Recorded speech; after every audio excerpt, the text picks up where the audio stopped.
Hello there, kids. It's me, MrCreepyPasta. And if you take a look at my wrist, oh, look at that. It looks like it is the first full week of April. And you know what that means? That means that it's the spring break Spooktacular. Everybody's been looking forward to this, I know. And if you give me just a second, well, it looks like okay, just, Billy, what did you do with my book?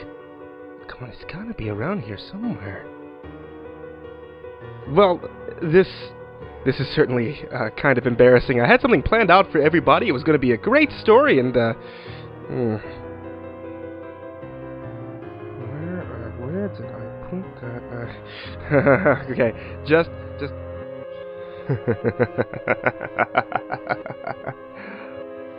I can't believe it. Shh! Be quiet, he's gonna hear you. My plans are so nearly completed. I just have one more step left, one very important little step, and it can all be completed with one little book. This book right here, for example. And I need you all to keep a little secret for me. How about I tell you a story? Fair trade, right? Fair trade. About one of my favorite stories. I've read what you've had to say. A Zalgo story seems to be in order. I call it He Comes.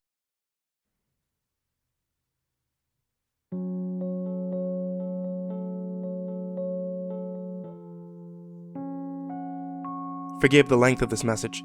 This is the first and possibly the last time I have access to a computer, so I thought I'd record all of this while I can and get it to those who should know.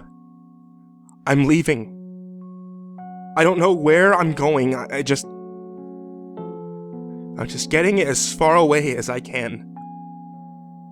Okay, so some of you know, I took out a loan and opened up my own auto shop a little over a year ago. Business has been going decently well, I can't complain, and I've always been grateful to all of my customers who would come to me exclusively with, God knows there's so many already established places in town, and I've been doing well enough that I was able to hire on my buddy Neil a few months ago, and he's been working hard and helping out really well, as I always knew that he would.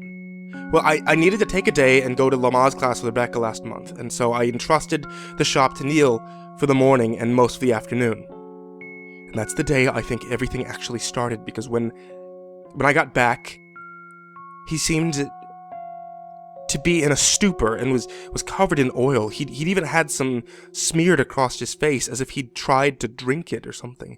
I told him to go home, clean himself up, because we had no clients at the moment. I could take care of anyone who came in for the time being.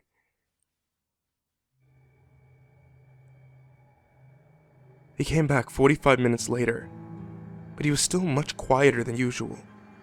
He worked as well as he ever did, but something just seemed off about him. I asked him if anything happened while I was out. He just shook his head. I asked how many clients we had. He just muttered something unintelligible.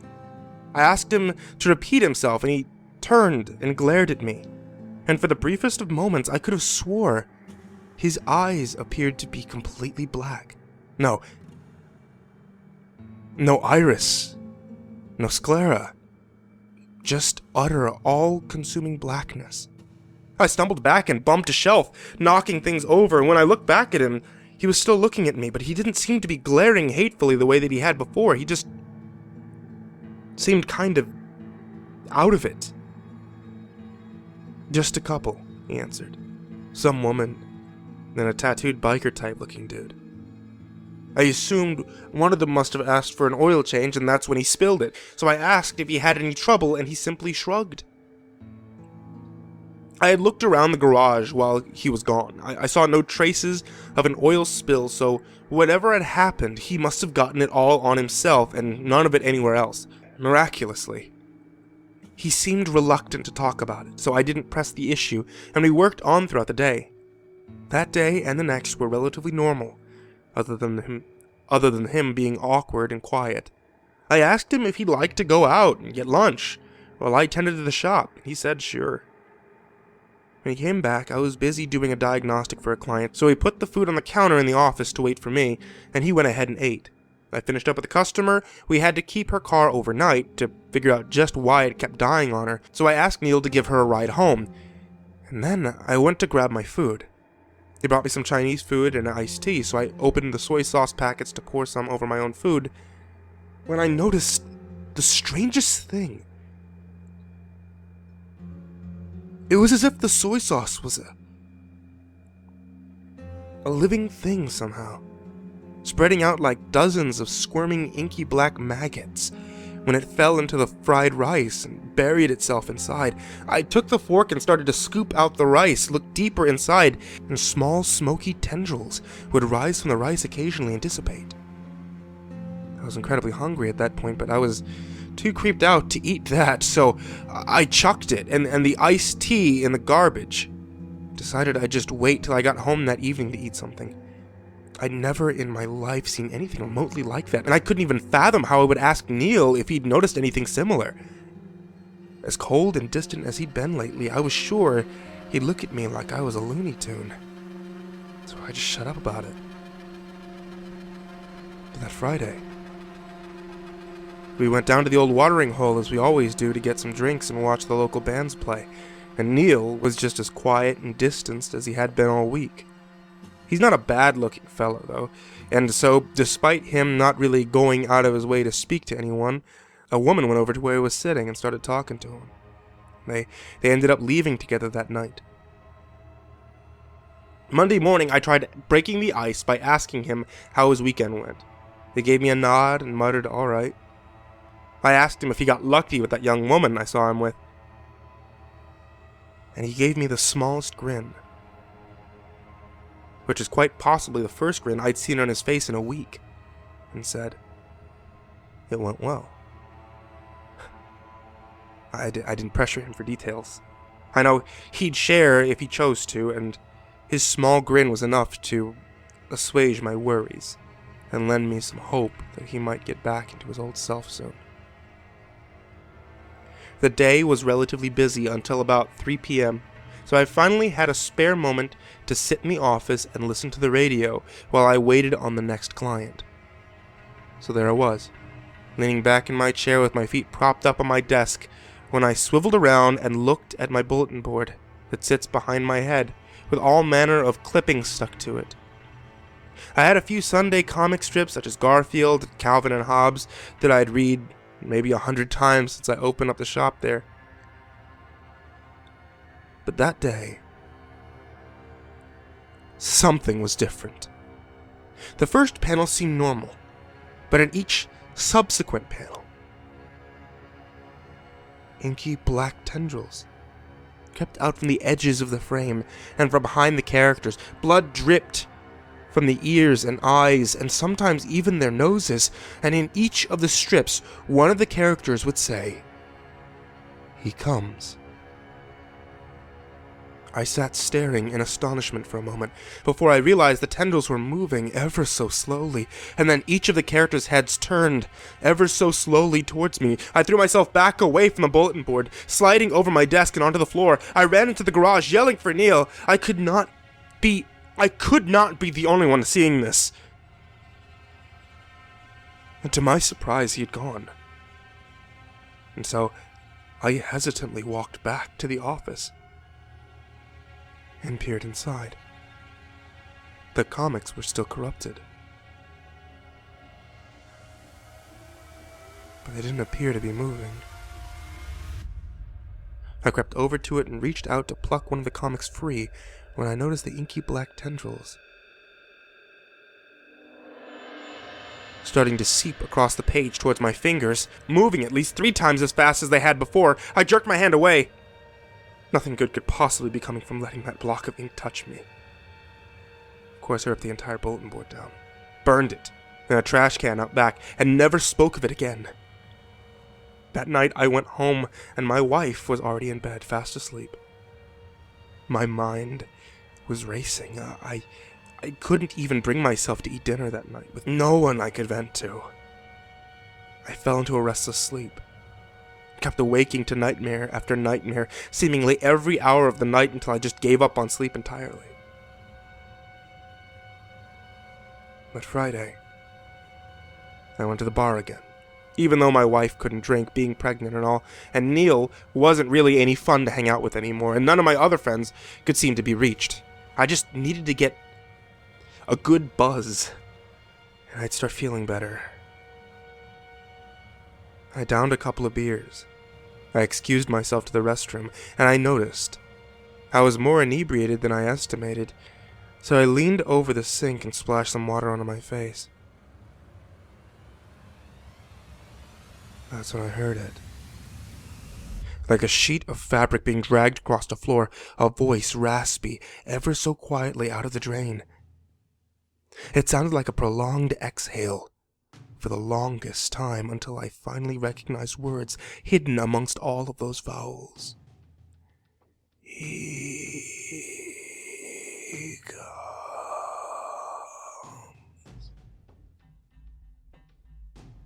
Cracks appeared in the porcelain, snaking out from the ring around the drain. At least they looked like cracks at first, but after a few seconds I recognized them as the same tendrils of corruption that I'd seen in the comics earlier that week, snaking their way slowly along. I stumbled backwards out of the bathroom door and right into someone's chest. I turned around and stared up to the pitch-black eyes of a 6.5-foot tall biker with tattoos covering every piece of exposed skin beside his hands and head. I stumbled quickly away from him, and his evil, piercing gaze followed me as I retreated through the bar. It felt like a dream, where whenever you're running for your life, it feels like running through quicksand. As I walked across the room, I noticed the biker wasn't the only one staring at me. It seemed like every pair of eyes in the place were focused on me, and more than half of those eyes appeared to be perfectly black, with no hint of iris or sclera. A few lips moved, and though I couldn't hear the voices over the sound of the jukebox, I could easily guess what they were saying. He comes. I didn't get a wink of sleep that night. I haven't been getting much sleep for the past couple of weeks, as a matter of fact, which I'm guessing those of you who've spoken to me recently could have guessed. I kept seeing those pitch-black eyes staring at me. I'm afraid everyone I see will turn and whisper those words to me, staring deep into my soul with that evil gaze. Every time I go near a sink or go to grab a bite to eat, I'm afraid I'll see those inky, snaking tendrils squiggling towards me. Even my wife has seemed cold and distant lately. Then tonight, as I'm driving home from work, struggling to keep my eyes open so that I don't drift into oncoming traffic, my cell phone rings. And it was Rebecca. She was on her way to the hospital to have our baby, and for the first time in 2 weeks, I was actually happy. She was in the labor room, strapped to the monitor when I got there, watching for her contractions. She barely noticed when I walked in, but didn't seem startled when I sat down beside her and took her hand in mine. I tried talking to her, but she was unresponsive. And I was so tired I didn't even realize I had started to drift off to sleep until the nurses came in and started moving her to the delivery room. About a half an hour later, I put on my scrubs and a hairnet and went in with her to hold her hand and coach her through like they'd taught us in the Lamaze classes. When she started cursing and screaming. I mean, I was prepared for that, as well as her ever-tightening grip on my hand, but when I saw the movement in her tummy, my mind started to reel. The doctor said the baby was crowning and told her to push. I echoed his orders, and she screamed at me with a voice I couldn't begin to describe. When I looked down at her, she was staring up at me with those same eyes that I'd seen on the biker. The same eyes I thought that I'd seen on Neil weeks before. I tried to jerk my hand away, but she maintained her grip. Black tar-like blood splashed the front of the doctor's scrubs, but he seemed to pay no heed. When I looked at her tummy again, black veins seemed to stand out beneath her skin, pulsating. She continued to stare at me. She was no longer screaming, just grinning. Those obsidian eyes boring into me.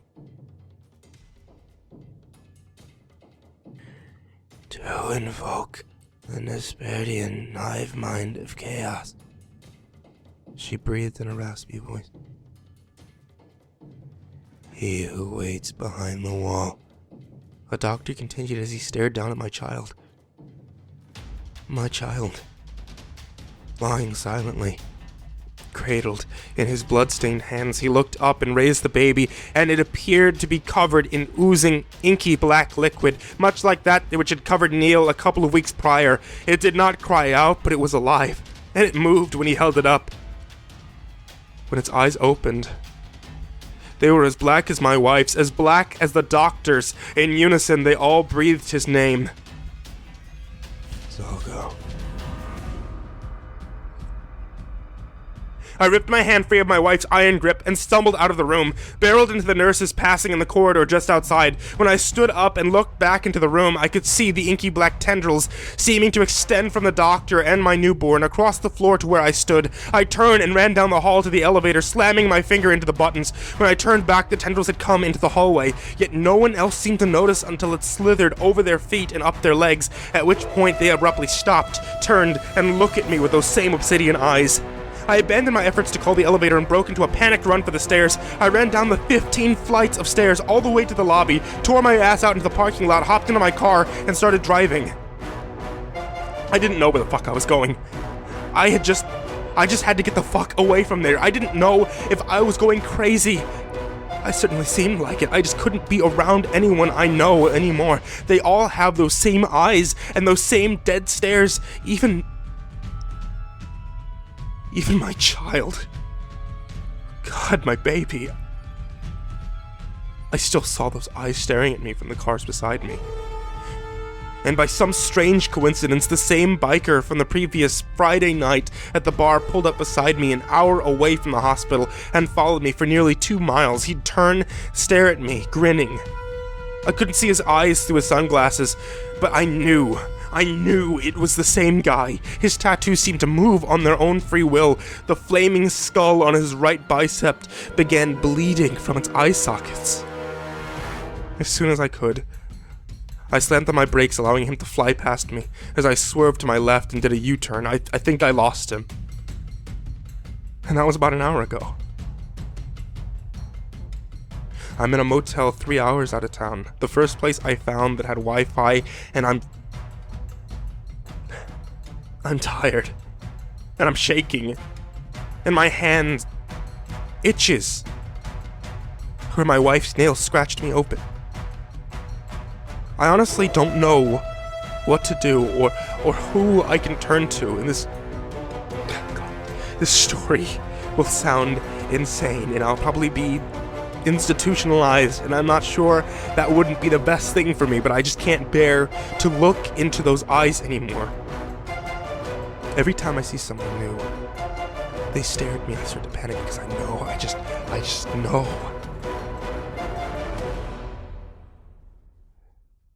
They're out there looking for me, whatever it is.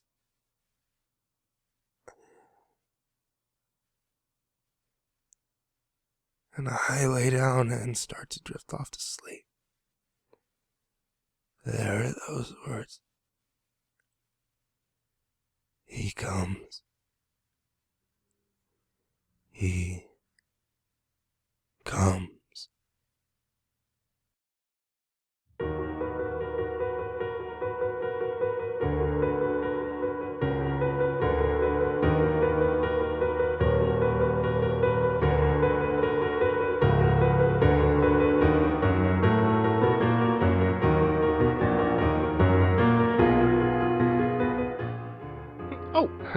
Just 1 second, kiddies. I'm actually on the phone with Creeps. CreepyPasta, good friend of mine. Hey, Creeps, you're still there with me, right? Yeah, I got you. I'm in the middle of a let's play, so I don't have a lot of time. I never understood you kids today with your zip-em-zap-em video games. There's a lot more than zip 'em zap 'em. There's slash 'em, scare 'em, shoot 'em, loot 'em, jump and squash 'em, silly billy, cutie patootie. You're making most of those up, aren't you? Well, I guess you'll never find out. Look, Creeps, I just need you to do me a favor, okay? My book's gone. I need some kind of book for the Spooktacular. I'm trying to do Spooktacular videos here, and I don't even have my book of creepypastas. Can you, send me yours or something like that? No? Ah, sweet! It's already here. That was fast. I don't know how you did that. Thanks, Creeps. Wait, what are you talking about?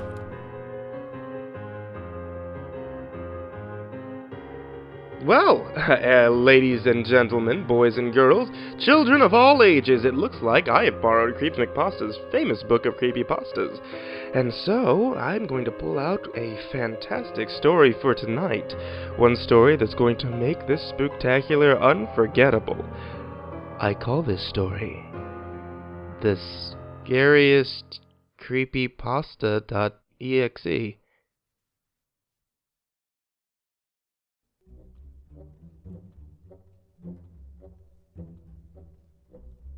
Killer Whatever murdered 666 people. Murder still at large after 13 years. I used to be normal. And you won't believe this, but this entire thing happened. Seriously, don't read this or you'll be cursed. I can't write too much into detail because I'm gonna die soon. I was an intern at PopCat Games, but then I saw a garage sale. I went there and found someone who was selling Pokemon Hyper-Realistic Dead Edition and SpongeBob Dead Truth. He was begging me to buy them. Well, not exactly buy, because he gave them to me for free. He told me that they were both about his dead goldfish and some stupid shit like that. After that, the guy died and the garage sale vanished.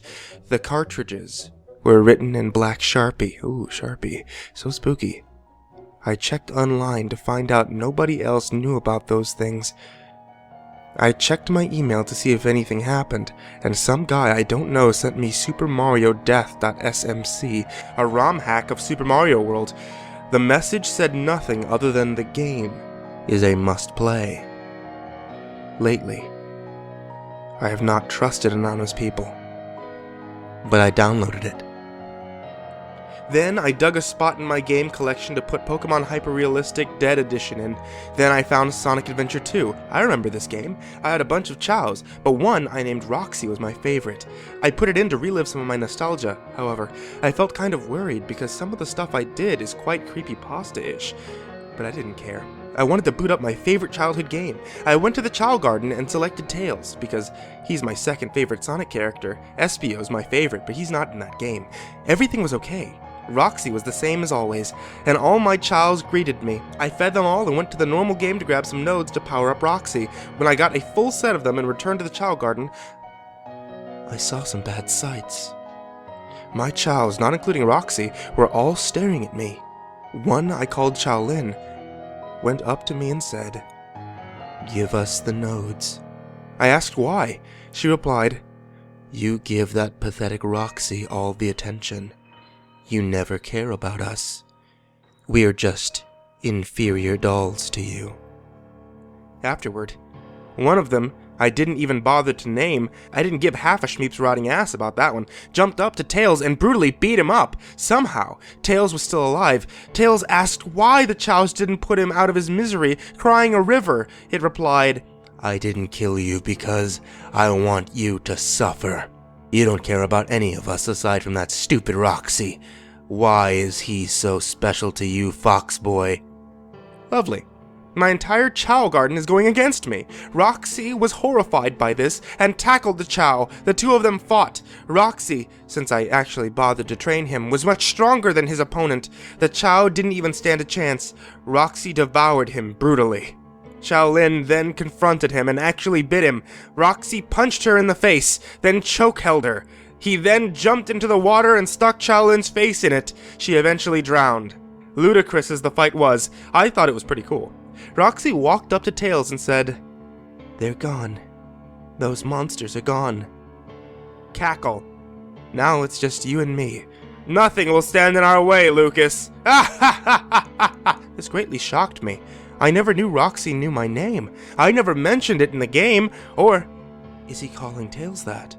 This is so confusing. He grabbed Tails' hand and dragged him into the downstairs garden. I paused the game and went to turn on the computer. Because I wanted to calm my nerves, my computer changed its background to that creepy Fun is Infinite Easter egg from Sonic CD. I thought this was just a glitch, but then I saw some of my files were rearranged. From start to finish, Kirby.jpg, a Kirby drawing I did, ImageEditor.jar, LunaMagic.exe, LOL.txt, don't remember what I made this for, TeamFortress2.exe, Hearthstone.exe, ExamGuard.exe, Mario.exe, apotato.png, llama.png, and Lucas folder. I thought this was a weird arrangement, but then I took the first letter of all of them. K-I-L-L-T-H-E-M-A-L-L.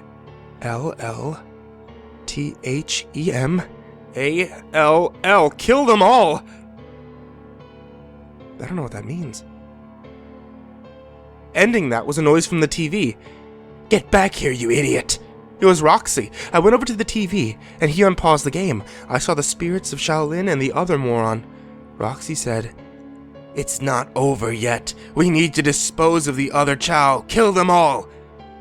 Loosely, I found a connection between the two. Roxy is tampering with my computer. I selected exit game and went in with Shadow instead. When I entered the normal Chow garden, nobody was there. So I went to the downstairs one. Roxy was there. "Pathetic fool! Only the orange fox will do!" Roxy said before he murdered Shadow very brutally. My heart was beating. And I heard a voice in my head saying, "Kill them all." Then Roxy rose from the bottom of the screen and said, "Look behind you!" I looked behind me and there was a Chow plushie. Said plushie looked like Roxy. He was holding a disc and a note. The disc was Sonic Adventure 2. The note said, "This is the real disc. The last one was a joke. Sorry about that. Here you go." That was a cruel joke. I took the Sonic Adventure 2 case and put in the real Sonic Adventure 2. I threw the other one out the window. I decided to calm my nerves with SpongeBob's Dead Truth, since SpongeBob always calmed me down. When it isn't a Season 5 onward episode, I booted up the episode, then a title card said, "The Horrible Truth About SpongeBob." It was a theory episode. This was the transcript. "Ahoy there, mateys! Tell them about SpongeBob's true self. Potty, that's not good for the kids. Do it. Yeah, I would ruin millions of childhoods across the world. Might as well kill them all." But Patchy then held a knife, with blood coming from his beak and his eyes not having sockets. Do it. All right, guess I have no choice. Don't screw it up, or else you'll die. Okay, I get it. You say this every time. I know I'm your slave. I know I will die if I mess things up just once. Shut up about it. Did you just tell me to shut up? This was deafeningly loud. I tried to lower the volume, but it kept the same volume level no matter how much I pushed the button. Potty, calm your... You do not say this to the Dark Lord! The Dark Lord will not take answers from a poor pirate cosplayer! You are a phony! A pathetic phony that's no good for nothing and smells like a rotting corpse of a dead skunk! I'm sorry.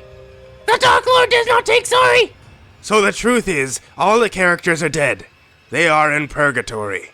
Well, they would be, but the entire thing is in Gary's imagination. It also takes place in the radioactive apocalypse. Thank you! Can I have a break now? After that, it just blacked out for 3 seconds, then came another title card. This time it said, "Goodbye, Sandy." Most of it was static, but I saw a few clips. They involved Sandy murdering the other characters. At the end, I could see another scene. It showed Sandy's eyes growing bloodshot and jerking around to random places, showing her insanity.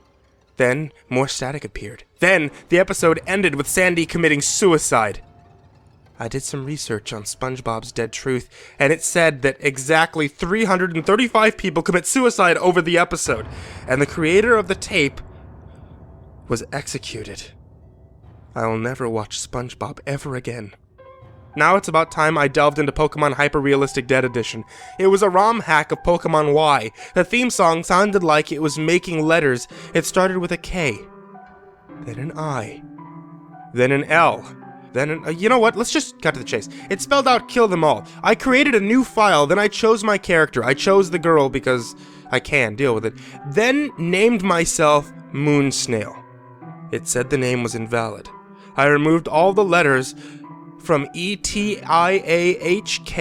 and M. I knew exactly what I had to type. My character name was Kill Them All. When I got to choose my starter, I had a choice between Aegislash, Gengar, and Sableye. I chose Aegislash because honestly, screw the other two. My Aegislash had the moves Curse, Kill, Them, and All. I used Curse. My opponent's Froakie died.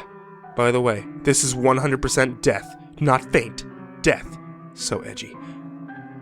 I got the chance to nickname my Aegislash. I was prepared to know what I had to do. I named it Kill Them All. When I got to Lumiose City, the city was replaced by Lavender Town. Beforehand, I caught a Spiritomb, Mistravius, Shuppet, and Duskull. I then found a shiny Mew. I caught it. The Mew couldn't be nicknamed. I checked its stats, and its nature was bloodthirsty. And its message was, he wants to kill them all. I left the stats menu to find my 5 other Pokemon were killed. No way. Pokemon don't die. Do they? I exited the Pokemon menu, then moved to the next route. I encountered some unknown. The first one was a K. You know exactly what's going to happen. After the unknown, I saw a bloodied Sylveon. I just ignored it. Then, I saw a level 100 Mew. It had the moves Aurasphere, Psychic, Dark Pulse, and Shadow Ball. I knew exactly what that Mew was. So, story time. My first Pokemon game was Soul Silver. My brother got a Cyndaquil. After a bit, I checked my mystery gift, and it gave me a Mew. I cherished this Mew. It was my first level 100. I brought it to Pokemon White, then over to Pokemon Y. The Mew said, "You replaced me, did ya? I'll show you. I am the only Mew. Others exist, but I will kill them all." I explained to her that whatever it was, what I didn't replace them, and I only caught the Mew because it was available and I wanted it. I don't care. I am the only one. The Mew killed my Mew. That's when my Mew died. It made a horrible, distorted version of my original cry. It went back to the overworld, and Shiny Mew was bloodied. The Mew said, "If you really love me, go to your normal Pokemon Y." The Mew ultimately killed my character. I took the card out and smashed it. But then it regenerated. I smashed it again so I couldn't show any footage. I went to the normal Pokemon Y and played with Mew and the Pokemon Me for the rest of the day. The next day I decided to go for that Super Mario World ROM hack. I played it expecting more Kill Them All shenanigans, but when I accessed the first level, Mario was trapped in used blocks. And the Super Mario World version of Rick Ashley's Never Gonna Give You Up was playing in the background. That was a waste of time. I decided to sleep for the night. Then I prayed to Shrek. Shrek is love. Shrek is life. When I got back into bed, the guy that sold me the Pokemon Hyper-Realistic Dead Edition and SpongeBob Dead Truth appeared and stabbed me! I was still alive. I saw that the said guy was actually Sonic.exe, then Slenderman, Jeff the Killer, Happy Appy, Demon RJ, BRVR, Roxy, Red, the Blood Whistle, and Doge appeared. They all ganged up on me and I died. I am Sonic.exe taking over the story. I have yet to kill them all, but when I get to that, you're next.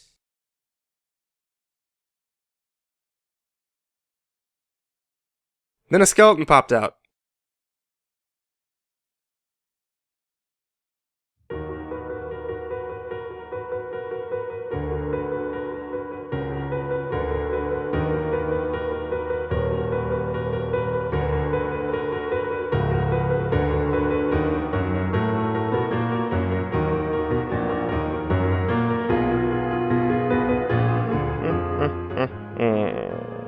You guys saw that too, right? You noticed what happened last night.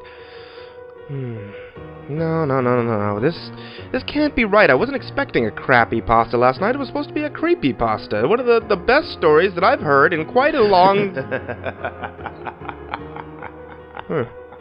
You guys had to have heard that too. It definitely came from back there, didn't it?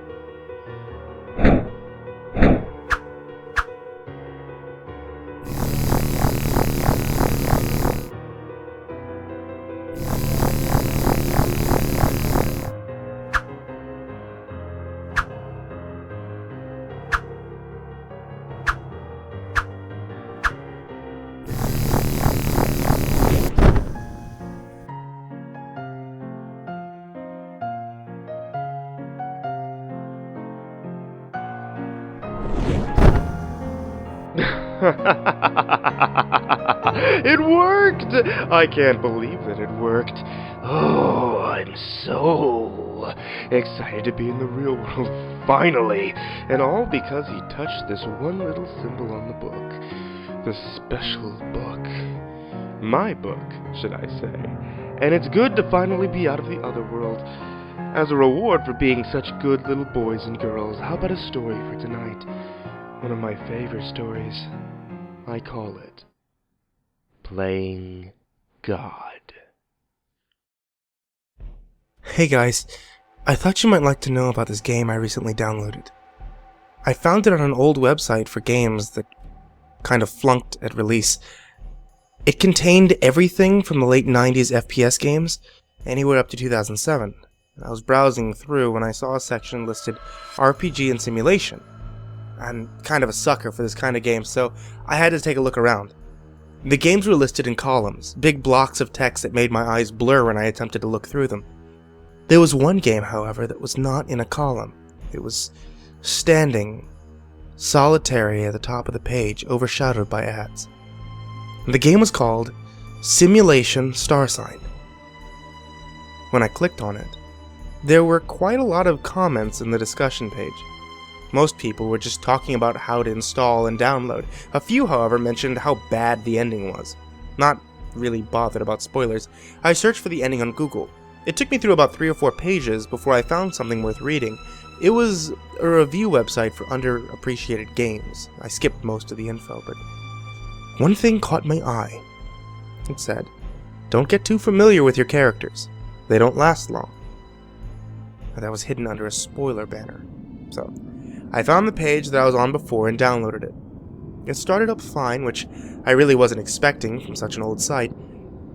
The game had a README file with some basic information about the developer and estimated sales. The graphics were pretty decent for 2004, at least that's when the copyright was taken out.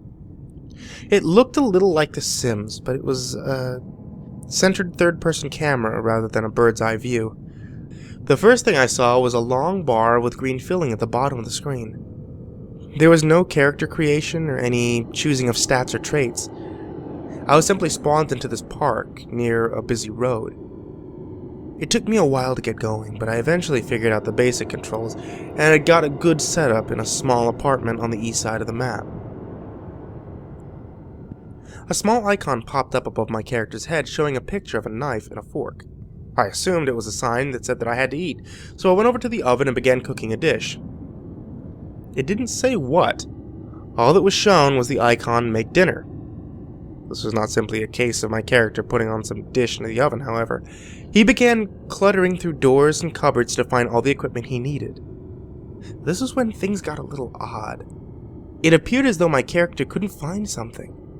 He began rummaging through the drawers, getting more and more frustrated. This carried on to a terrifying extent. He began pulling out drawers from the unit and chucking them across the room, sending things flying across the floor. This was when the little green bar at the bottom of the screen started to do something. A small part of it began to scratch away, like a scratch card lottery ticket. It revealed the letters I-C-A. That's all that could be seen. My character looked up quickly and smacked his head on an overhead cupboard, shouting out loud profanities in the sim-like language. More of the bar began to scratch away. It now read, "I can't, D." The screen then faded to black. When it faded back in again, my character was lying down, eyeing up a kitchen knife on the floor. I now know why the game was banned. But it was interesting, so I think I'll continue. I've currently got it windowed as I record this. Okay, so a couple of hours have passed, and this is just getting creepy. My character is just continuing to fail at day-to-day tasks, and he's getting more and more frustrated as he does so. The bar has now revealed the words, "I can't deal with this." There's hardly any of the green bar left. But my character seems to be calming down now. Another bubble just popped up above him. This looks like an animation. It looks like he's falling through the air.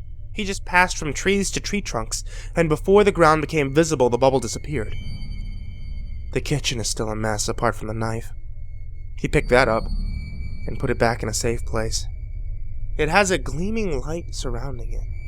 Not sure what it means. I have to say I'm a little shocked by the game, but the world is getting more and more detailed.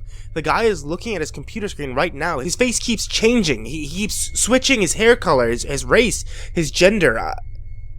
I guess it must be a bug. Everything is so detailed right now. I'm beginning to see what it says on the screen, but it's still a little bit of an orange-colored blur. I mean, I can make it out a little bit now. What she, my character is reading. Go now, somewhere safe. Lock yourself in if you can. A timer has appeared. It's counting down.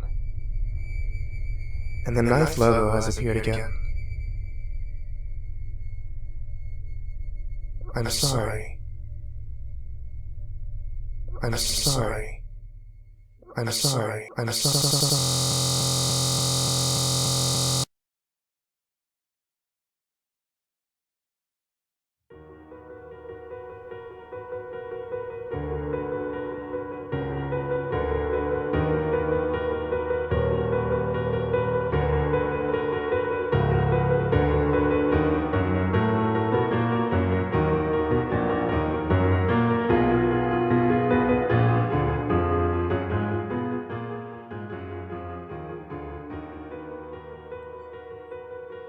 Oh, you're still here.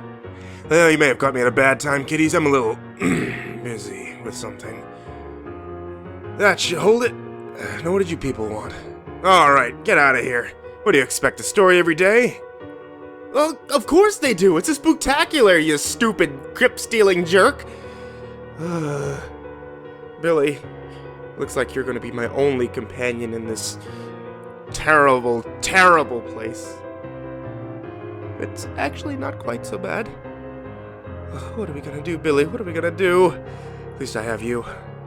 I'll always have you. Or not. Hello?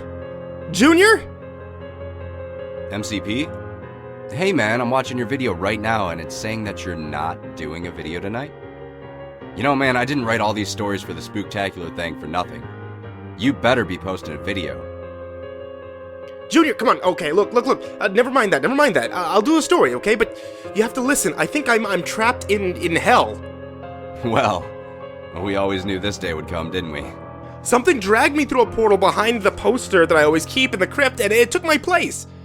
Wait, so are you doing a story tonight or not? If I do a story tonight, will you call Miss Shadow Lovely and the SCP Foundation and get me some help? I need you.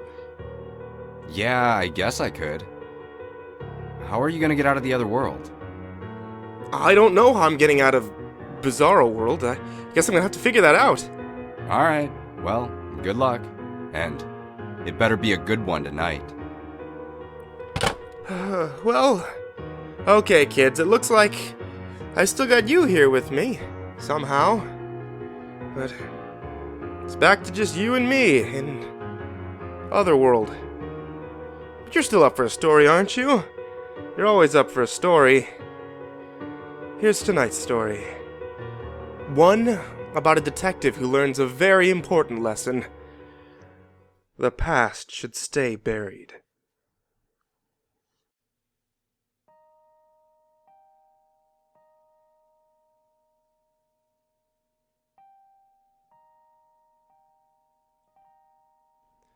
My name is Detective Howie McFarlane.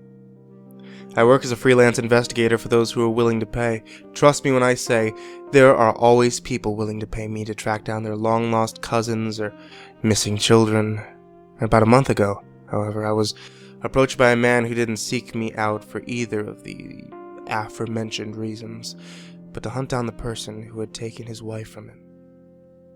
The events that followed are probably related to the biggest failure in my career to date, but out of sheer idiocy, I've decided to recount them here and now, for personal reasons. Maybe one day, I'll be able to show this to my wife and family, and finally explain why it is I started locking the doors and windows ritualistically each night before bed. That introduction aside, I was packing up to head out for lunch from my office when the man approached me. And by approached, I mean he forced his way into my office and demanded to see me before I left. Seeing the large wad of cash he pulled from his pocket, I promptly decided that whatever it is he wanted was definitely worth my time. I rehung my faded brown trench coat on the coat rack in the corner of the room behind my desk and took a seat in my chair, motioning for him to do the same in one of the 2 chairs positioned in front of me. The man's features relaxed as the stress of possibly not catching me on time melted away, and he dumped himself into the barely plush fabric of my cheap office chairs. I recall looking him over once. He didn't seem to come from money at all. His clothes were wrinkled from some sort of physical activity, which the sweat around his armpits was still drying. He was in need of a shave badly, and dark circles hung under his swollen eyes, one far more enlarged and appearing to be blackened. "Rough night?" I smiled at him. "You could say that," he mumbled. He gave me a short recount of his night's events, the drinking, the argument, the bar fight. His summary explained quite a bit of why he was so disheveled, but I didn't get the answer as for why he hadn't been sleeping, until he moved on to why he was there. His name was Scott Lawson, a tax accountant from a state away who'd researched me online and decided that I was the best candidate for what he needed. "I need you to..." He shrugged, with tears as he spoke. "Find someone for me." I was used to this reaction from people at this point. I nodded my head in false sympathy and bade him to continue. The explanation he wove was the tale that follows. A few years back, he's met a girl named Lindsay Voss, and over time became smitten with her. They married about a year later, and he had been living there happily ever after until her ultimately death a few weeks prior to our meeting. The cops had determined that it was a murder, but the now widowed husband was sure that they weren't doing all they could to solve the case, which is why he wanted me to come in and save the day. The pay was good, so I bid the blonde a good day and put in a call with his county police department in an attempt to get my hands on the files involved in that case. Obtaining what I needed proved to be easier than I expected. Apparently, the force was busy with a large drug bust and was more than happy to have eager eyes working on it so they could save the manpower. The file arrived a few days later after going through the proper routes, and soon enough, I held copies of the documents and papers taken at the scene in my hands. I held copies of the documents and pictures that were taken at the scene in my hands. The images I saved for last, deciding to read the coroner's cause of death first. It was simply stated as hemorrhaging due to blunt force trauma inflicted by the femur of an old man found at the crime scene. The rest of the file was full of basic information on the girl, such as her name, age, weight, blood type, and other such trivial things that didn't catch my eye. I skimmed over it and moved on to the picture as I popped a piece of gum into my mouth in boredom. The picture of the autopsy was normal, but the photos taken at the crime scene were what caught my eye. The young and beautiful Lindsay Lawson was folded around a wooden wheel of some sort, her hands and legs tied together on one side and her body stripped naked on the other. The back of her midsection and thighs were littered with deep bruises, showing where the blood had gathered within her due to gravity. The femur had been left next to her body as a present from her murderer. What specifically I found interesting about these photos was the wheel to which she was tied. The wooden wheel looked handcrafted, as if the maker was in a rush. Bits of splinters were poking out here and there with the pegs lined up haphazardly. Along one side, 3 wooden spikes poked out from the wheel, one on either side of her arms and the other behind her head. I'd never seen a construction like that before. It was a real wheel turner. I decided to try Google, the answerer of all of my most important questions. What I found was unsettling. More unsettling than the fact that the femur used to murder Lindsay had belonged to her great-grandfather. There was such a thing in existence around the Middle Ages as a breaking wheel, or a Catherine's wheel. The difference being that the Catherine's wheel had blades or spikes along the outer edge, much like half the wheel found at the crime scene.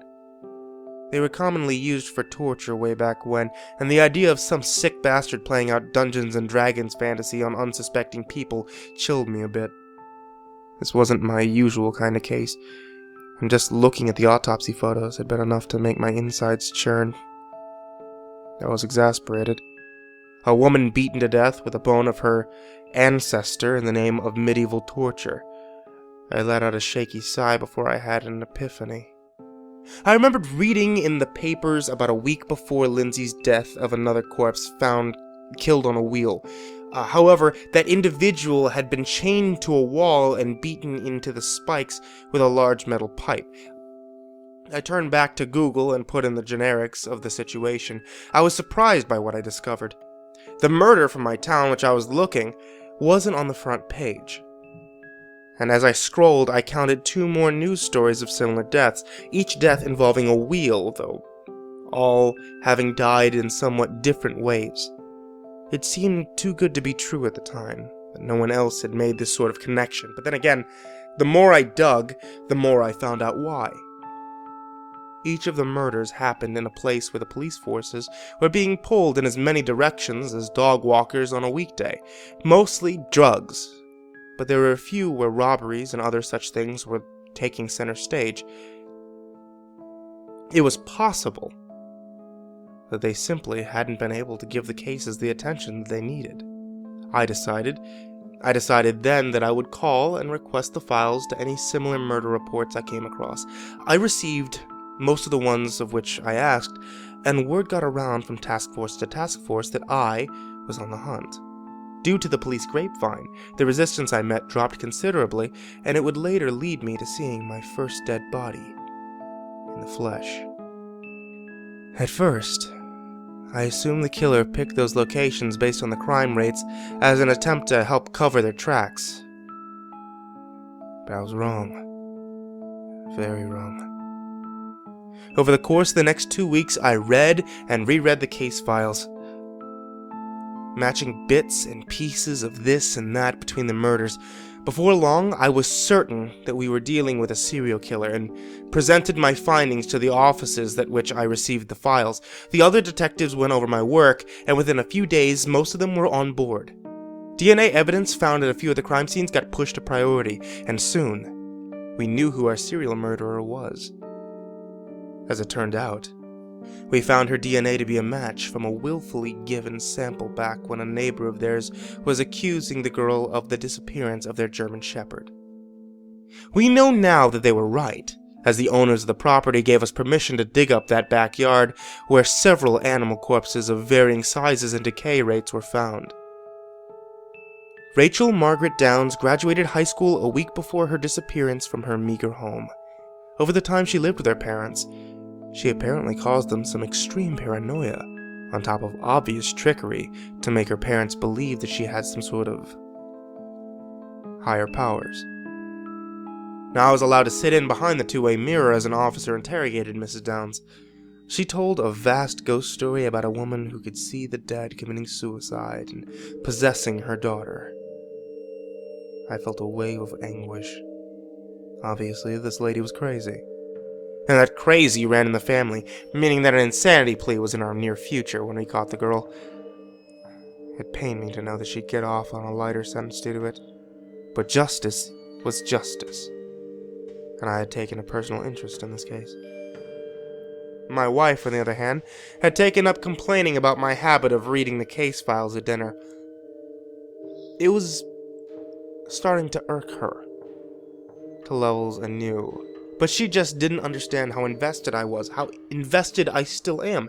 Because of my work, we were hops and leaps closer to catching this son of a bitch who was going to murder God knows how many more people while she was still out there. My thoughts were constantly circling around the case, trying to look in every nook and cranny for some key detail I had missed. News stations started broadcasting the story, and people were put on high alert. Search teams after search teams scoured the area where she'd reportedly last been seen, every time they came back empty-handed or having just found a campsite of hers. I was called in to work with some investigators at the station where I got Lindsay's file when I was presented with a connection that I hadn't seen coming, though it was right in front of my face.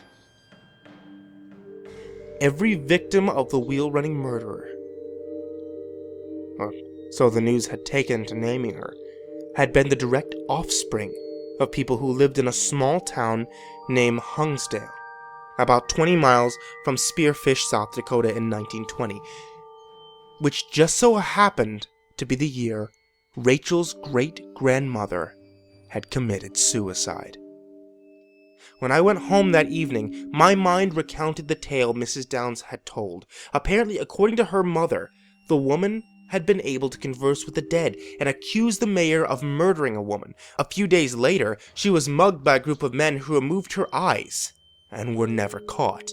The woman became bedridden with depression and an unwillingness to adapt that caused her husband to hate her. In an attempt to brighten the situation, he had 2 glass eyes made to match her original ones and forced them into her empty sockets when she refused them. A few days later, she killed herself by slitting her own throat, and her daughter was the first one to find her body. Apparently, the family managed to collect the knife and eyes from the police department way back when, buried one with the husband, and kept both the knife and the other eye in a box in the attic before they awoke to Rachel's screams. They had ventured into the same storage area to find their daughter had taken them both, ripped out her right eye, and put in her great-grandmother's glass eye in its place. The picture was becoming clearer with every step we took, and as far as I was concerned, little Miss Alice in Wonderland was going to go away for a long, long time. A few days later, I was invited to come to a recently discovered crime scene left behind by the same little miss. A crime scene was in the midst of some forest not too far from the town where her great-grandmother had lived. On my way there, I was briefed on how all the graves around that area had recently been dug up and desecrated, aside from one of them which the femur that killed Lindsay Lawson had been taken. It turned out that man had been the mayor of the town that the deceased old lady had accused of murder. By this point, I had adjusted to looking at the photographs of the dead bodies that had unsettled me when the case first began. I was in no way ready for the horror that awaited me in the forest. Beyond the police tape, the shuffling bodies and camera flashes, there lay a river. It was shallow, about knee-deep, but that was apparently all our mischievous Rachel needed to do her deed. I arrived with the medical researchers, and was one of the first to know the assumed cause of death for the unfortunate teenager that they had found. And I had to stop and catch my breath so I didn't forsake possible evidence with my own stomach bile. The thing about corpses left in water is that they bloat, and when they bloat, everything goes downhill. The stench was so overwhelming that I was supplied with a small towel to cover my face and allow me to get closer to the remains. What was left hardly looked like a person to me. Every inch was swollen and pale, bits here and there darkened by the still blood that no longer coursed through her veins. Like a few other victims, this one was fully clothed, which saved me from quite a few nightmares. As the medical team gathered around, I peered over the shoulder of one of them in an attempt to get a look at the girl's face. However, it was covered by a thick, soaking wet burlap sack that appeared to be tied tightly around the water-swollen neck of the body. The field medics cut carefully at the bag, not wanting to rupture the skin underneath, because it would burst if cut. Then they removed it. We were greeted by two bulging, widespread eyes. I had to step away at that point. It was all just a little too real for me. Obviously, the cause of death ended up being drowning. Apparently, Rachel had covered her head and rolled her downstream till she died. And then left her there. Still sounds like an awful way to go to me. I stepped away from the crime scene and into the deep section of the forest. I don't know how far I walked, but I remember that the shadows grew long around me as the sound of people faded beyond screaming distance. I feel the need to mention at this point, I've never been one for the supernatural. I never believed in ghosts or goblins or even the Tooth Fairy, but I can honestly say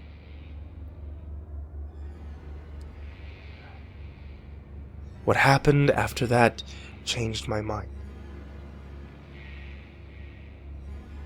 As I walked, a pair of black boots registered in my peripheral vision, then tan pants, then a black leather jacket, then finally the face of none other than Rachel Downs. I panicked as she smiled at me, not innocently, yet not malevolent at the same time. It wasn't her of whom I was truly scared, however, but who or what was standing behind her. At first, it registered as a mass of darkness, but the more I focused on the mass, the more it took form. The color shifted from black to pale white as it began to hover above her. The hands and neck were soaked in brown liquid that still dripped from a large gash in her throat, but despite this, she was moving. Her empty eye sockets trained on me, the flesh inside a slightly pink mess. She slowly opened her mouth, flesh ripping through stitches to reveal a dark cavern within.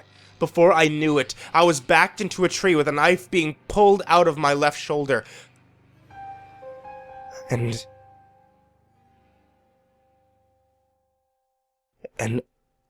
I don't quite recall what happened after that. My head just...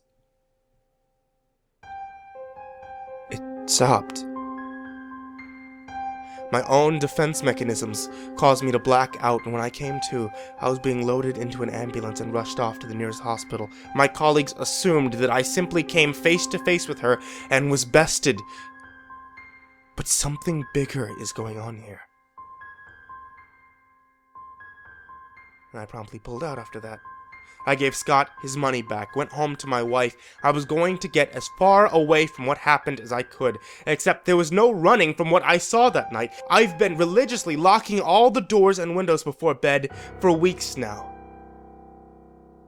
But when I woke up this morning, I found a sheet of paper by my bedside table.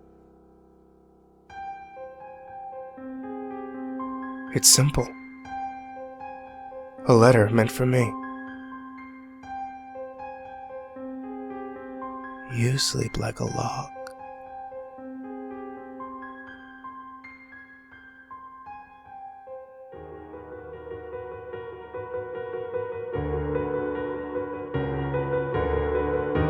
Greetings, and welcome to the Ask Litterbot service application. Cleaning litter in paranormal situations.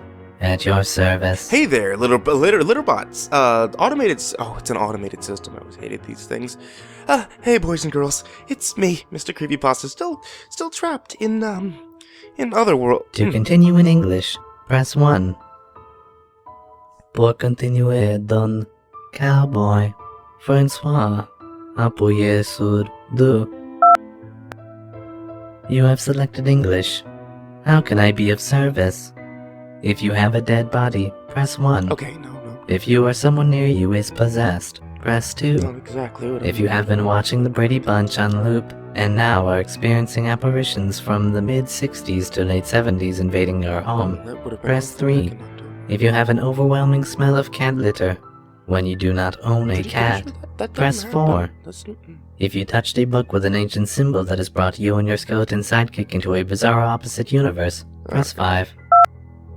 You have pressed 5. You poor idiot. First check to see if your double has sealed the portal. If he has, you're stuck.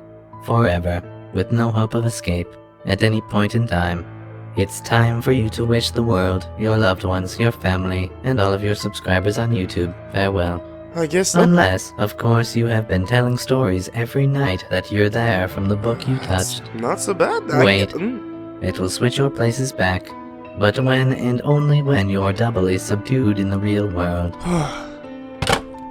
Well, this might be it then, boys and girls, because it looks like I'm relying all on CreepyPasta Jr., Miss Shadow Lovely, and the SCP Foundation to get that lousy son of a gun who's taken over my crypt and my show, apparently. But hey, what can I do? I'm trapped here, I have a book, I've still got Billy, I think. How about a story for tonight? I call this story The Old House.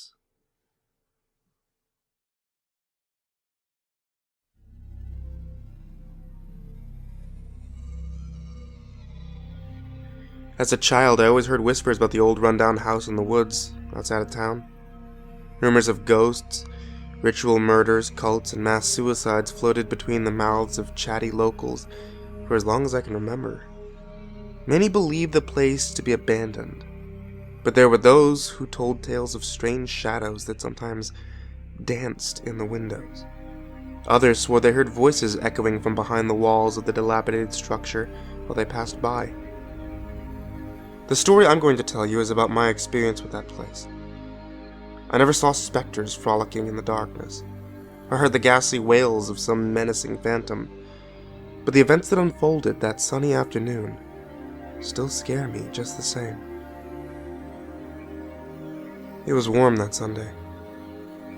The sun broke through the treetops above our heads, scattering down to the forest below, glimmering like golden confetti. I was 12 at the time. Peter was only 9. But even at that age, my little brother seemed to be on a constant mission to prove his bravery to me, as if he felt it was the only way to validate himself in my eyes. We trudged through the last of the brush until we made our way into a clearing where the old house stood. We had both heard stories about the place before, but this was the first time either of us had actually visited it. The derelict old building was an intimidating sight. Moldy, rotten wood covered the face of the home like the diseased skin of a leper. Some of the windows had been smashed out, while others were covered in a thick brown coat of dust. The house's entire frame crooked off to the left at an angle so sharp it seemed as if it was going to collapse at any moment. "There it is," I told him. We stood at the edge of the clearing for what felt like an eternity, the two of us just staring at the time-damaged relic. "You don't have to go in there, Peter." My younger brother sent a frustrated scowl in my direction. "I'm not afraid." "I didn't say you were."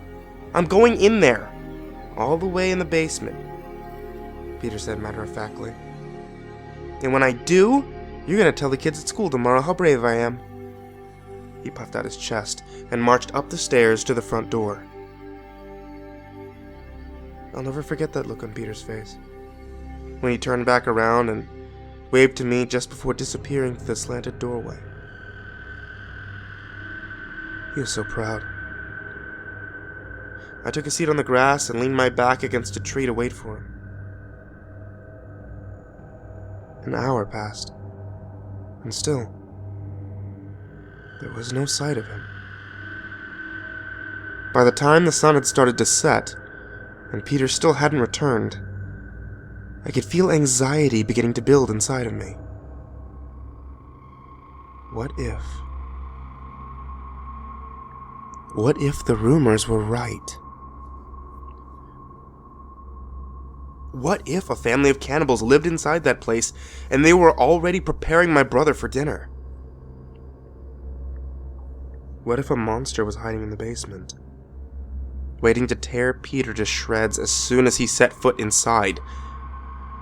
I wanted to check on him, but I was far too afraid to go into the old house myself. So I waited. My brother finally emerged from the broken-down building just before the sun had set for the evening. Needless to say, I was relieved. I couldn't help but notice the curious expression on his face when he approached me. Almost as if he was sizing me up for the first time. "What took you so long, Peter?" I asked him. "I was worried you got hurt." "Sorry, I lost track of time." His voice was flat and emotionless. Its very tone made me scrunch my face in discomfort. I brushed it off and grabbed him around the arm. "Come on, we need to get home before it gets dark. Our mom is going to ground both of us." My mother gave us a stern lecture about staying out after dusk when we got back. The night went normally enough, but Peter's demeanor remained cold and distant. I had been curious to ask him about the house, but I didn't want to do it in front of my mother and father. We shared a room, so that evening, when we were getting ready for bed, I decided to prod him. "So, Peter," I said, when I walked into the bedroom after I finished brushing my teeth, "you were in the old house for a while." "I told you. I lost track of time," he responded. "How?" I asked. Peter sat up in bed. The blank expression on his face didn't change, but somehow it felt even more removed than before. I was looking at stuff. I let out a nervous laugh. "Well, did you see any monsters in there?" I'm not sure how long it took him to answer me.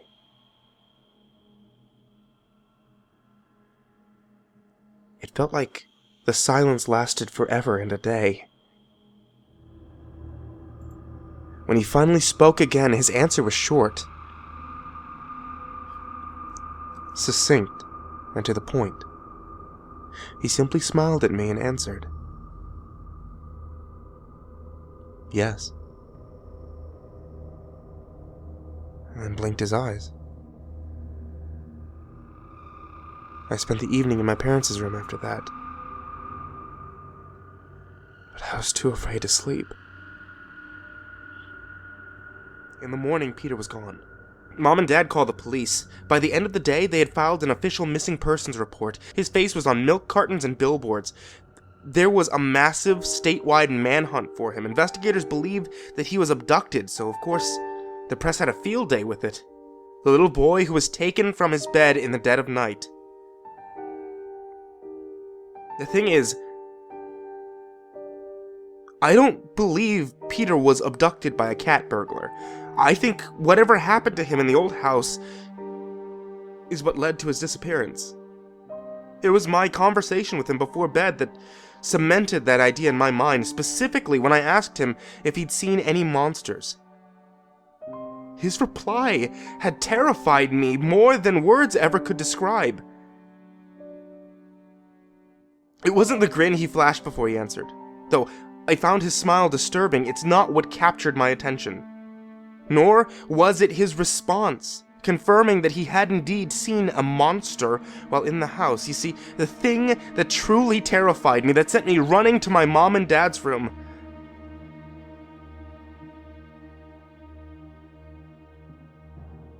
was what happened when he blinked his eyes.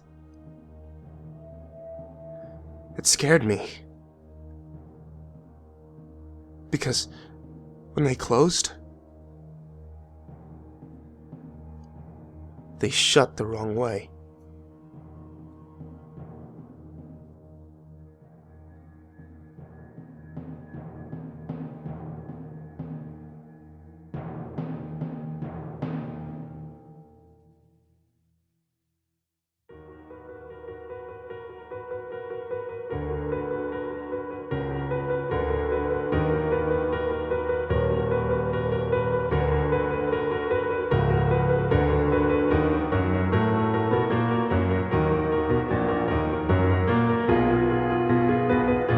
Well, Billy, at least there's one good thing. The Wi-Fi here is fantastic. You know what I'm saying? I get some amazing signal. I can still check out CreepyPasta Wiki, CreepyPasta.com. Wait a second.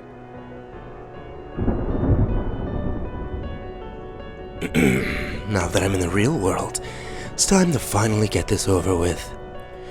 With this book, I seal this blade. You will not sleep. You will not rest. Knots of anger, knots of hate. Discord brings you to your fate. By skull and bones, those skeletons in power of heaven and hell, bringing darkness over the earth. Do away with horror, chaos, creepypastas, stricken from history as pages from this book. Bring him down. I will not wait. So it be, now made manifest. See that, don't you? All the websites are disappearing. The wiki is gone. The network's gone. CreepyPasta.com. Everything's just disappearing. That... I can't believe this is happening. That means the whole world is changing. I realize what this means. He's doing something up there. Something he shouldn't be. Billy.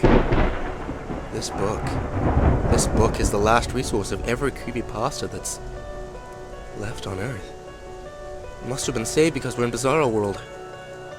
We have to get back. We have to get back.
That's him!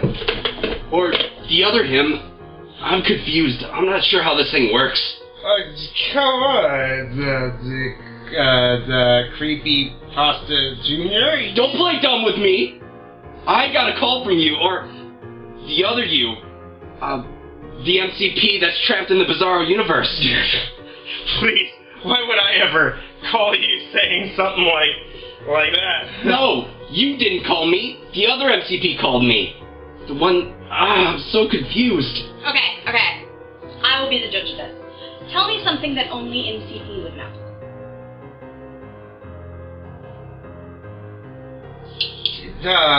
My favorite creepypasta is You're Not Scared Right by Miss Shadow Lovely. Okay, checks out. Okay.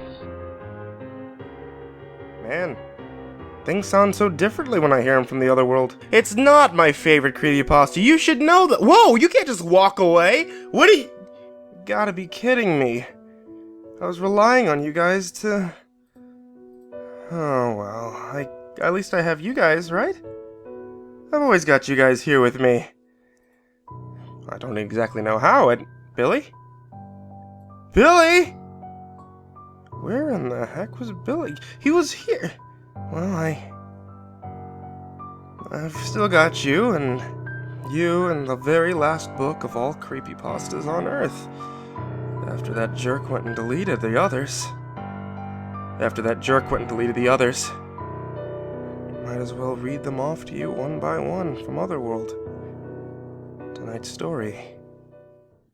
Invoking Ganesh.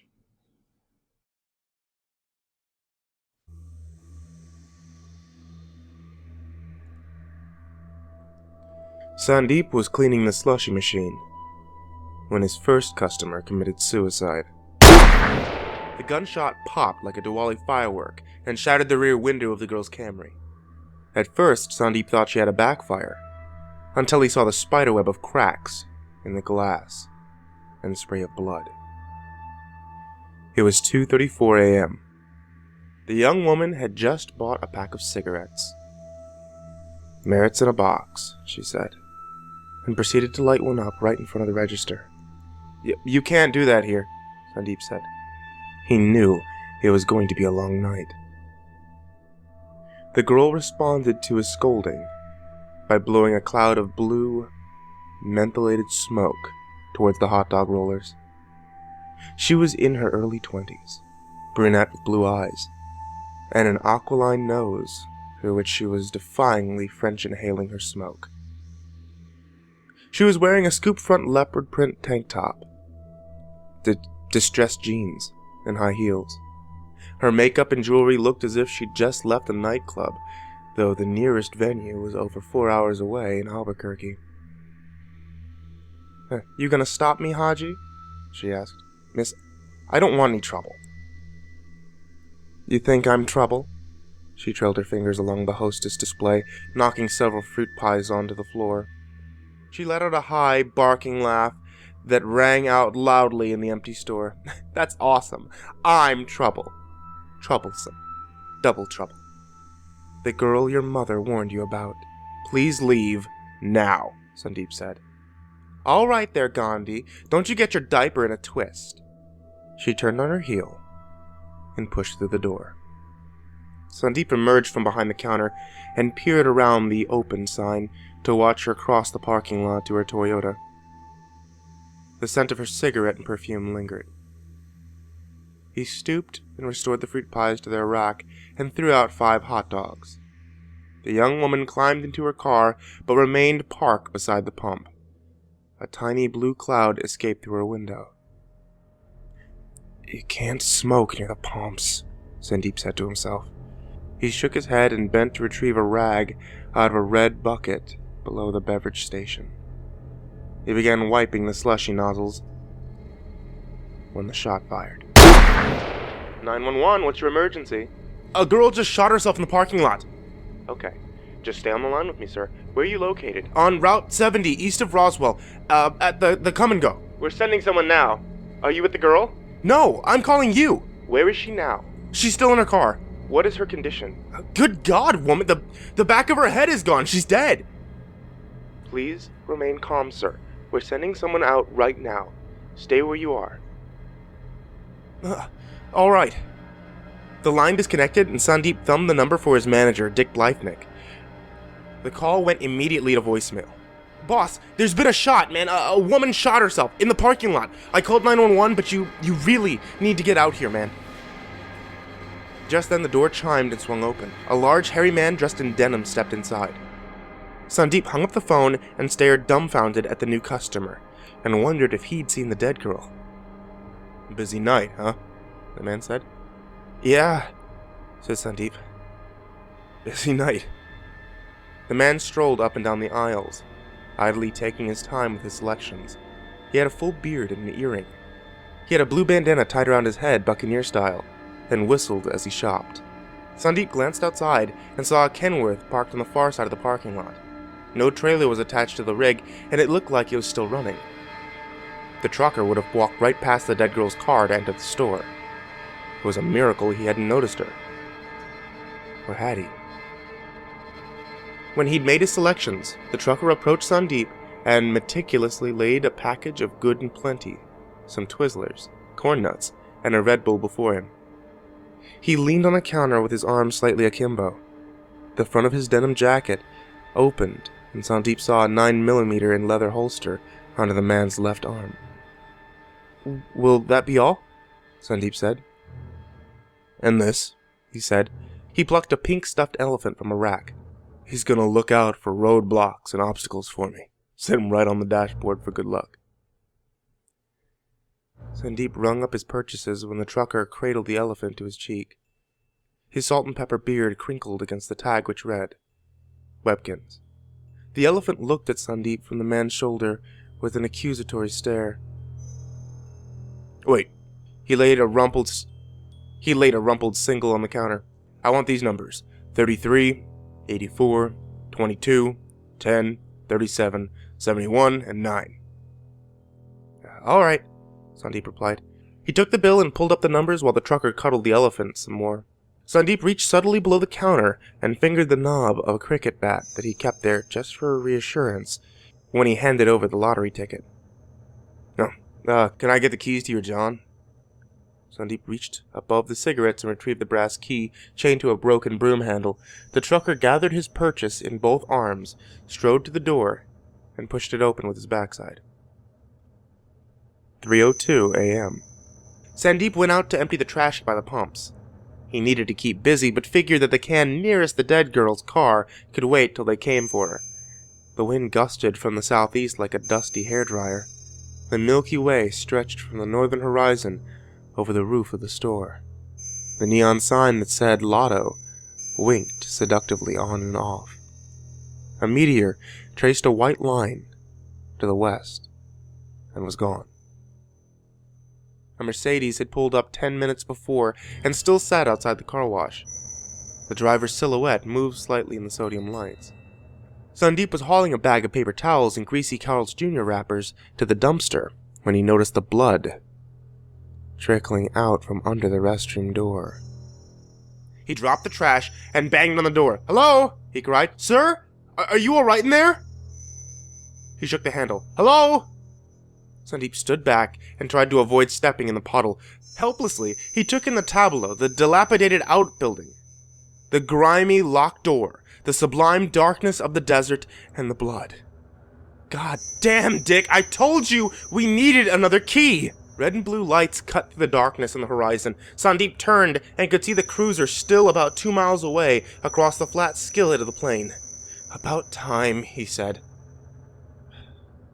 The cop broke down the restroom door first. Inside, the trucker had eaten all of the good and plenty, Twizzlers, half the corn nuts, and finished off the Red Bull, before he'd smashed the mirror and slit his wrist with a shard of glass. "Good God, man," whispered Sandeep. The cop rummaged through some papers on the floor in front of the dead trucker. He plucked up some correspondence from a divorce lawyer and something from Teamsters Local 74 detailing severance benefits. The cop whistled as he read the documents. "Christ, my union would give me so much more payout if I were to get the X."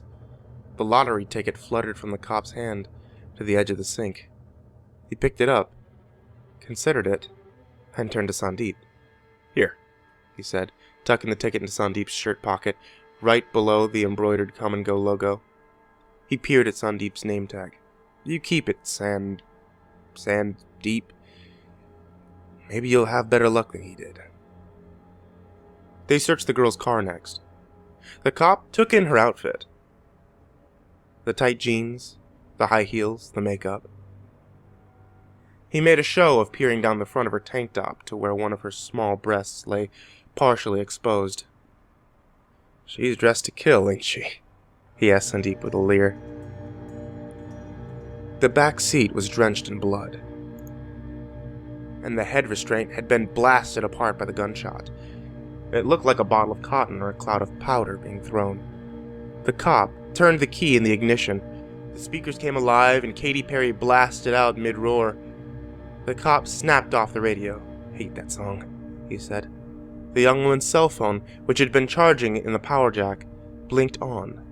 The cop retrieved it and scrolled through recent series of texts. "Where are you at, fatty?" he read aloud. "Still crying? LOL. Why don't you just die? Everyone hates you. Your clothes suck. Where do you get them? Walmart? Dumb slut, fat bitch." He tossed the phone back to the passenger seat. "I guess we know who she dressed to kill, huh?" "How awful," said Sandeep. The cop straightened. "All right. Let me call the coroner and I'll meet you inside." The cop flicked a piece of headdress foam from his sleeves as he sauntered over to his cruiser. The car wash started up, and the Mercedes rolled slowly inside. Steam rose and floated away on the wind eastward toward Clovis and the Texas Panhandle. Back inside the store, the cop made himself a cup of coffee. He shook 3 packets of Dixie crystals into it and topped it off with a powdered bone-dry creamer. He didn't offer to pay for it. "You're not from around here, are you?" The officer sauntered over to the magazine aisle and then thumbed through the racks as he spoke. No, I'm from Mumbai," replied Sandeep. "That's, Bombay in English, right?" the cop replied. He plucked up a copy of Barely Legal and made a show of trying to peer sideways through the plastic wrapper. "Sure." "Bombay, huh?" said the cop. "How far do you say that is from here?" "I don't know," replied Sandeep. "It's a 12-hour plane ride just to get from Mumbai to L.A. Bombay to L.A. Huh. Funny how Columbus came to America looking for you guys. He still has a long way to go." "Did you work in a gas station before coming to the States?" "No, I was a physicist." The cop looked nonplussed. "Why are you working here?" "I'm waiting on my security clearance to work in Los Alamos. But being a foreign national makes the process longer." "Got any family?" "A wife and daughter, back in Mumbai." "Huh."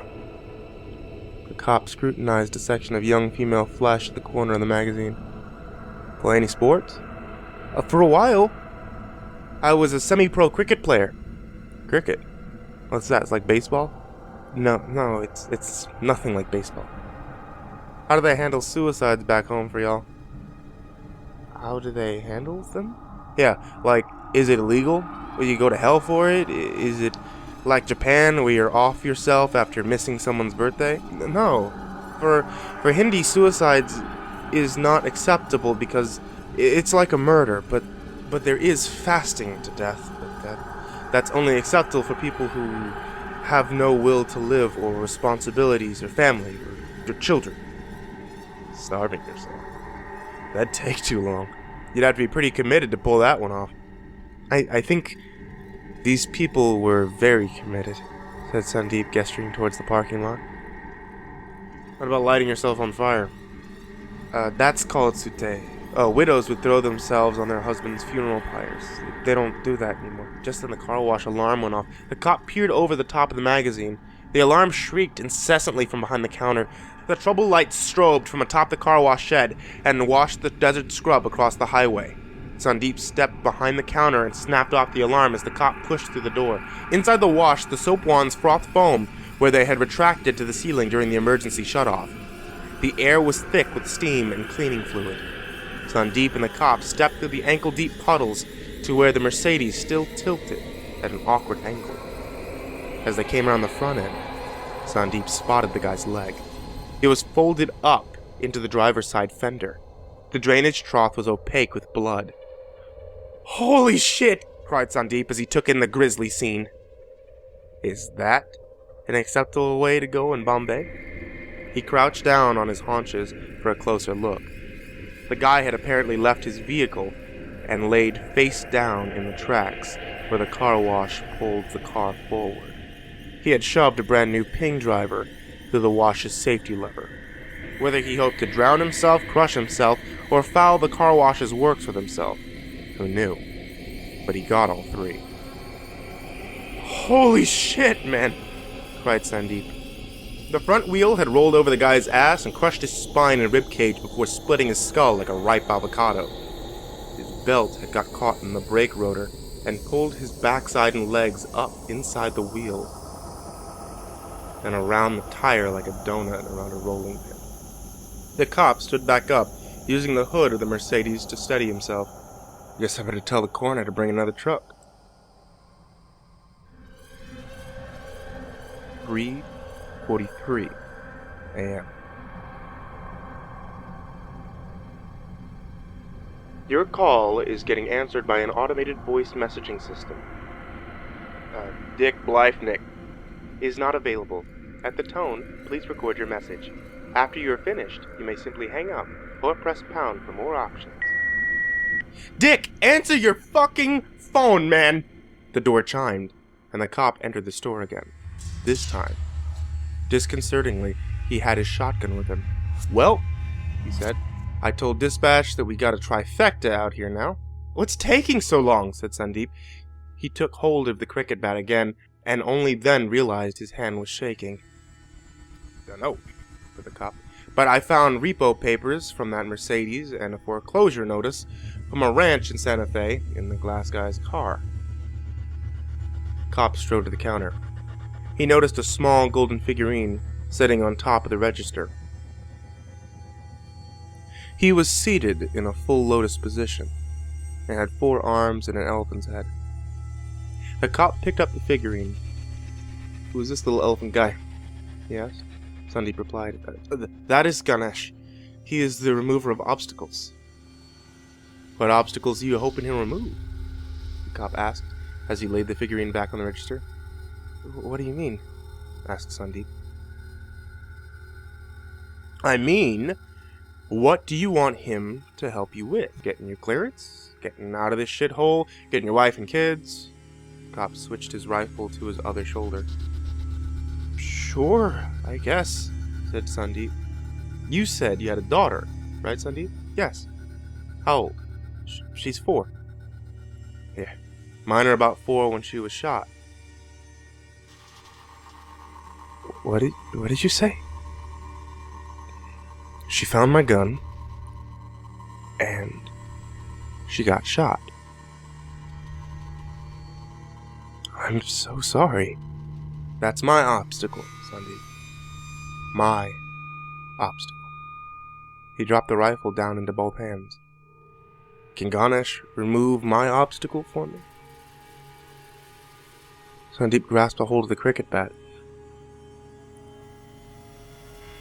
"I would love to have your obstacles, Sandeep." The cop looked up and down the length of his weapon, considering it lovingly. "You know what else I love?" "No," whispered Sandeep. Chamber music. Sandeep's brow furrowed. He stepped slightly back from the counter, making no attempt to hide the bat now. "This is my instrument," the cop said, hoisting the rifle. "It's like a violin ready to play dirges at our funeral." Sandeep raised his bat. "I cradle it to my shoulder and draw my hand across it like a bow," pulled the pump back defyingly, and a round entered the chamber with a loud clack. Hear that? Like music. Chamber music. Sandeep swung the cricket back before the cop had a chance to level the barrel in his direction. He swung it with more force than he'd ever used to strike back home. The bat connected with the rifle's muzzle, and it knocked it towards the storefront window. The gun went off, and the open sign exploded with a rain of pink and blue glass. He brought the bat down across the cop's arm and knocked the rifle to the floor. Then he leapt over the counter and took off down the snack aisle, faster than he'd ever run the pitches. The rifle went off and struck the display nearest his right shoulder, powdering the Doritos as Sandeep burst outside. In the parking lot, Sandeep turned back to the store to see the cop coming through the door. Holding only the cricket bat, Sandeep took in his options. The bat, the pistol in the restroom, and the dead girl's car, and the 4 vehicles. The Mercedes was too fouled with the late driver's body. The driver's seat of the Toyota was still occupied. Sandeep couldn't drive a semi. "You know what, Sandeep?" asked the cop. He crossed the lot towards the pump. "I think your Ganesh is going to remove my obstacle tonight." He grasped the hose still plugged into the young girl's car and withdrew the nozzle. "You think that Sati is my key?" He pressed the trigger on the handle of the nozzle and baptized himself in premium unleaded. "I should have been the dead one," he shouted. The gas dripped from his outstretched arm. "It should have been me. My little girl was cremated. I should have crawled in there with her." "What are you doing, man?" cried Sandeep. The cop pulled a Zippo lighter from his breast pocket right beside his gleaming badge. "No! Please don't!" The cop flicked on the lighter. He blossomed like a lotus of flames, with his arms still outstretched, like Agni accepting a sacrifice.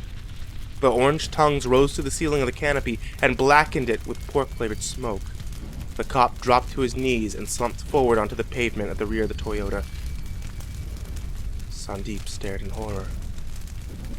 Then he noticed the fire from the cop's body was reaching the gas nozzles that lay on the ground nearest his feet. Suddenly, Sandeep awoke from his stupor of shock. The flames licked at the edge of the gas line, and the pyre of dead cops still stood between him and the emergency shutoff inside. Sandeep dropped the cricket bat and leaped to the cop's cruiser. He slammed it into gear and stomped on the accelerator as the first of the pumps exploded. He swerved and fumbled the door of the cruiser closed as the speedometer neared 80, and the darkness of the night swallowed him whole. Through the rearview mirror, Sandeep could see the burning gas station illuminating the desert like a giant lantern. The radio murmured something in the corner of his hearing. Tonight's winning Mega Millions numbers are 33, 84, 22, 10, 37, 71, and 9.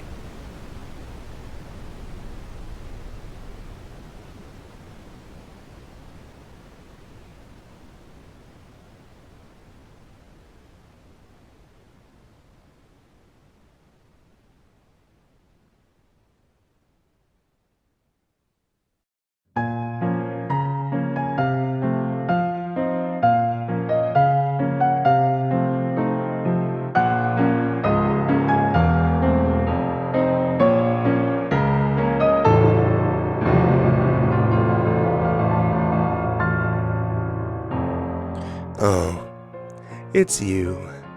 Hi there again. Missing your scary stories? Well, I'm not. Got rid of them so I don't have to listen to that goob talk to my ear. And hey, I'm still on this side of the wall. Nothing's gonna be able to stop me now. It's just smooth sailing in video game.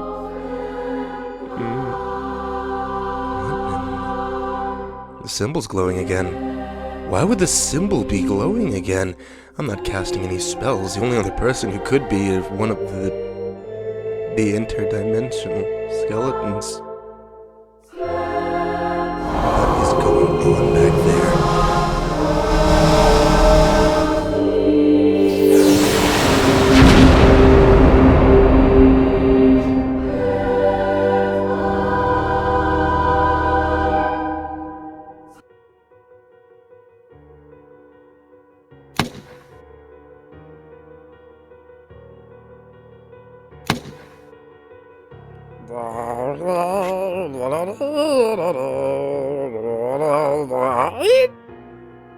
Oh! Sorry about that, I was taking a quick little shower and then... Wait. Oh! We're back! Oh my god! We're back! How are we back? Billy! Billy, you're back too! And oh, nice glasses. But we're back! Oh my god, it feels so good to be back. How did we get back? You guys! Oh, boys and girls, you're the ones who brought us back, weren't you? Billy. Oh, Billy, it feels so good to be back here with you. Oh, we're finally back in the crypt. It's so good to be home. The other book's still here. So, oh yeah. That's right. Now we have to put all the stories back. We have to bring back every one of the horror stories back into this world, straight out of the book. Starting with this one, a special one just for you tonight, kiddies, for bringing us back from Otherworld. Tonight's tale, Spring Break, by Miss Shadow Lovely.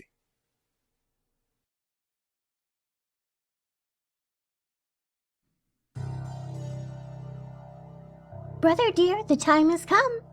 What's that, my dear? The week's begun? Oh yes, it must have slipped my mind. Hurry or be left behind. Where shall we go? What shall we do? On the first day, we'll see the zoo. The zoo? Why there? What's there to see? The toys and treats for you and me. Toys and treats? You mean the kids? They won't suspect, but wish they did. We'll snatch them as they stare in awe? It won't be animals they saw. Indeed. Day 1 sounds great to me. Day 2 is better, so you'll see. Day 2, you say? Where shall we go? Day 2, we'll see the beach, you know? What's there to do? Who will we meet? The sun and sand make it complete. Now snatch them up while they are playing. Screams hidden by the ocean spraying. Day 2 sounds great.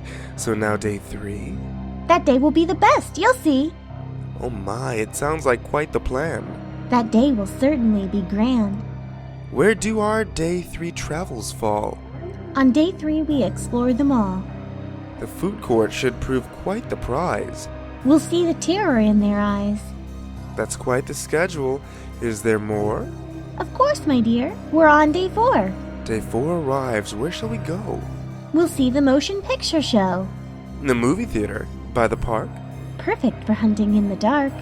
We'll grab them while they watch the show. They'll have no place to run or go. Will we let anyone survive? I don't suppose they'll see day 5. Day 5. Oh my. And that's the end? It's the last day for us to spend. I say we spend it at the lake. What better way to end spring break? The perfect place to hide the bodies. On our spring break, we'll be quite naughty. They're out of school, but they're not free. And that's all thanks to you and me. I'm glad we've made this week to spend. Our killing spree will never end.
Oh well.